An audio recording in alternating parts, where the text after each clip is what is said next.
Hey everyone, I'm back. So today we're going to talk about talent and things that come easy, different from recording in English for me. That has been a struggle. That's why I've been missing for such a long time. And I'm going to try and I'm learning step by step to get better. And this is the tone for the video that we're going to talk today because it's all about a lot of work in the end of the day. But we'll get there. This image that you're seeing on your screen was done by a 14-year-old John Singer Sargent back in 1870. So if you don't know Sargent, I did a video recently on him explaining a little bit of his work and going deeper than what we know of him, his portraits and everything. So check that out if you haven't seen, and then come back here for this one or watch this and go there. Sargent is mostly known for his portraits, as I said, a lot of entries for the Salon des Beaux-Arts in Paris, and you can see the quality of his work over here. You definitely or probably have seen Madame X, one of his most famous paintings, but I personally really prefer those two. I had the pleasure of seeing them in person, both in Boston. This one is at the Isabella Stewart Gardner Museum, and this one is in the Clark Institute in Williamstown. Amazing visits. If you have never been there, definitely check that out. But if we go back to this drawing, you can see the quality of the work. Very consistent mark making, very confident mark making as well. You can see the cross hatching over here for a 14-year-old. Definitely he has something different. And I'm not going to deny that that exists, especially in great masters that have stood the test of time.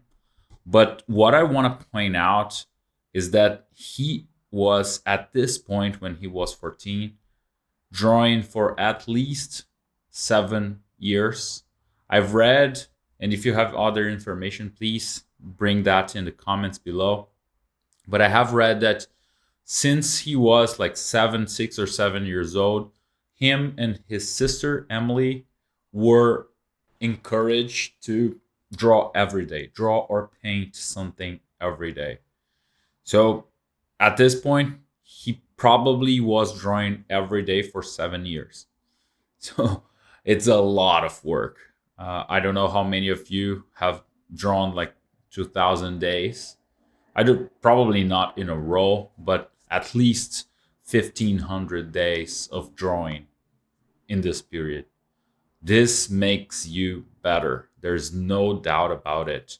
And it's no different from a Sargent, it's no different from any other master. You have some masters, musicians that from a young age are very quickly to get an instrument and everything. So they don't have a lot of those hours, but they probably are born into a musician family or music enthusiasts, and they practice from really early on, from as young as 2 3, and they are already practicing some kind of instrument.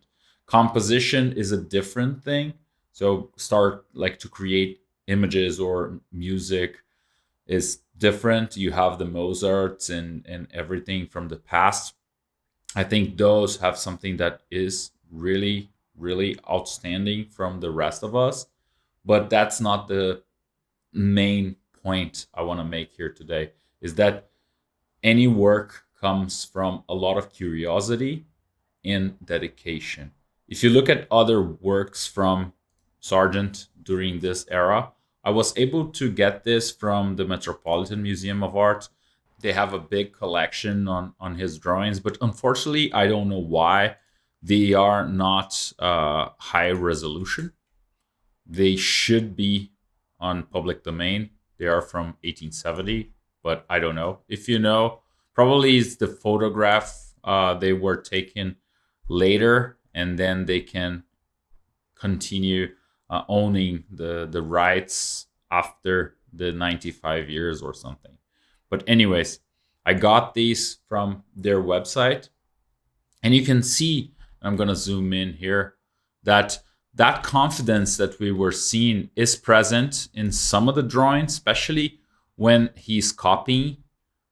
This one probably from a painting by an old master. If you know who it is, please share in the comments. But when he is drawing rapidly, or potentially even trying like to sketch something from his memory or even imagination, I think all of those are from reference. But when he's trying to come up with something quickly, you miss that confidence that you had before. If you've seen my video on Sargent, I showed some of his drawings, and you can see the growth of his confidence over the years. And we can see the same here. 1869, he was around 13. Depends on the month, but he's from January, so probably 13.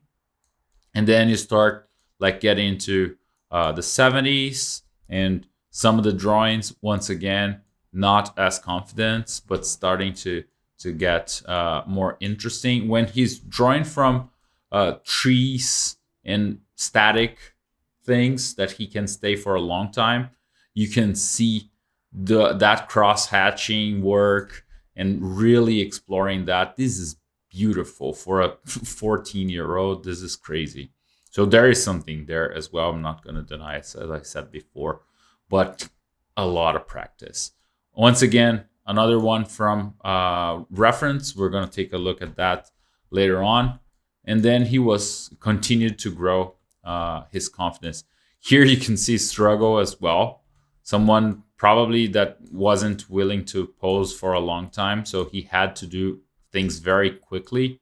Portraits, very sketchy and not as accurate as drawings of trees and buildings. You can see this one. It almost feels like it's a different person. It's very interesting when he's doing more static things.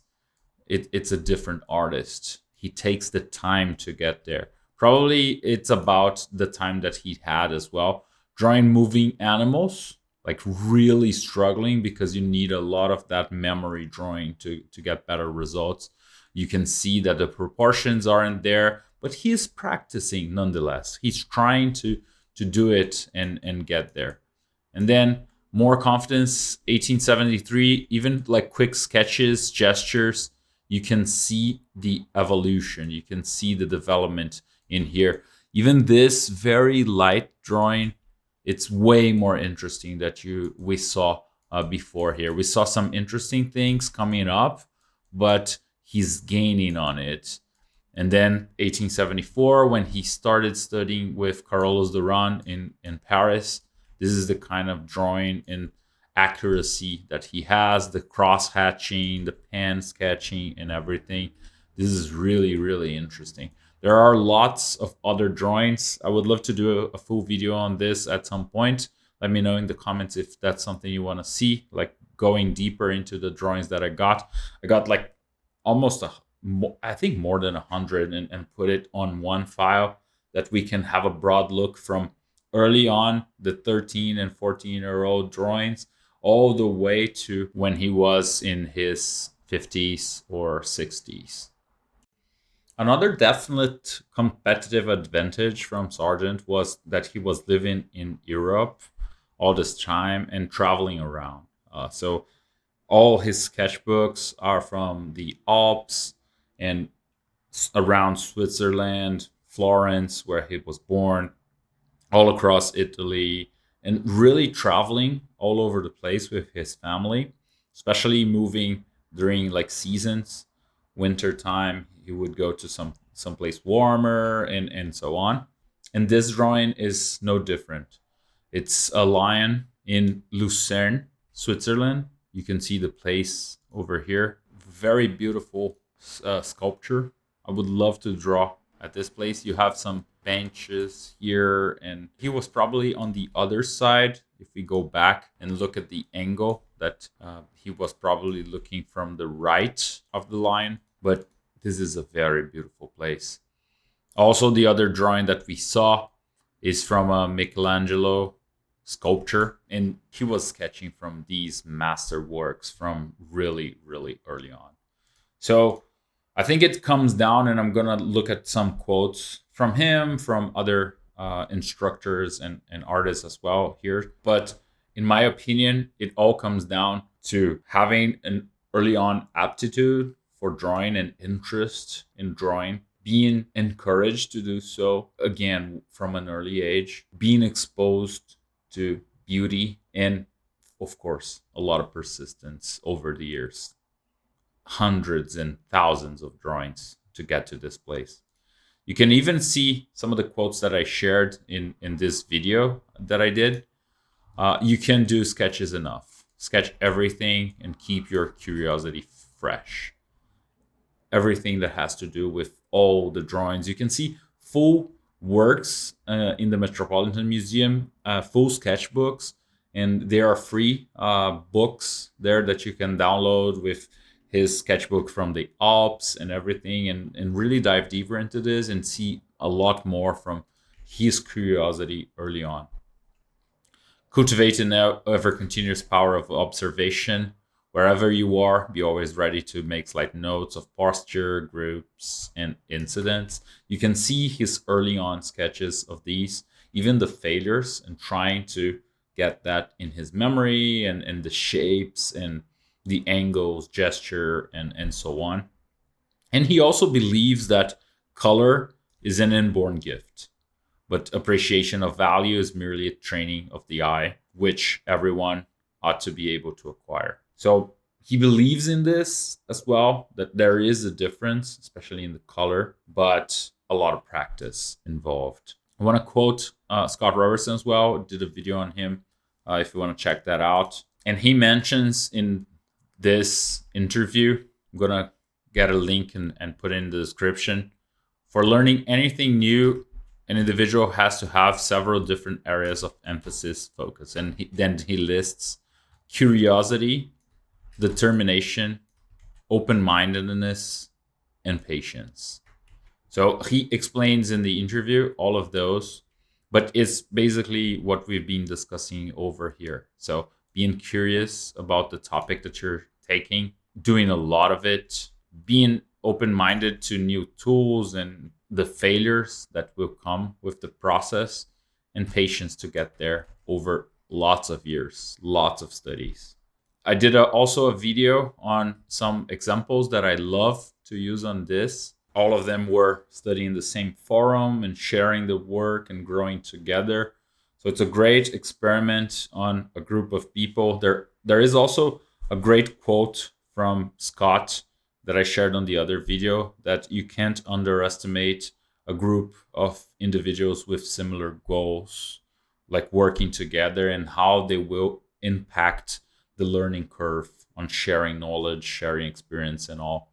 So I highly encourage, if you want to get better, find some peers that are working on that goal as well. And last but not least, I love this interview with Richard Taylor from Weta Workshop, and he distorts a little bit a known quote and says that the art of innovation is to throw yourself at failure and miss. So doing anything to a high standard is being bold and accepting failure over time, doing a lot of it and getting there at some point. Passion, enthusiasm, and tenacity.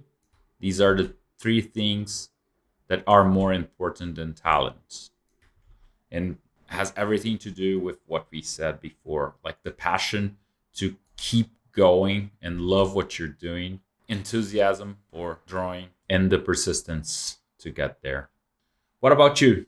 What do you think about talent? Is there an inborn gift, and how has it impacted your life? Please share in the comments. Let's have a conversation. This is supposed to be a shorter video so that we can get back to it, practice more, do a lot, and get better. Hope to see you on other videos. Take care. Bye.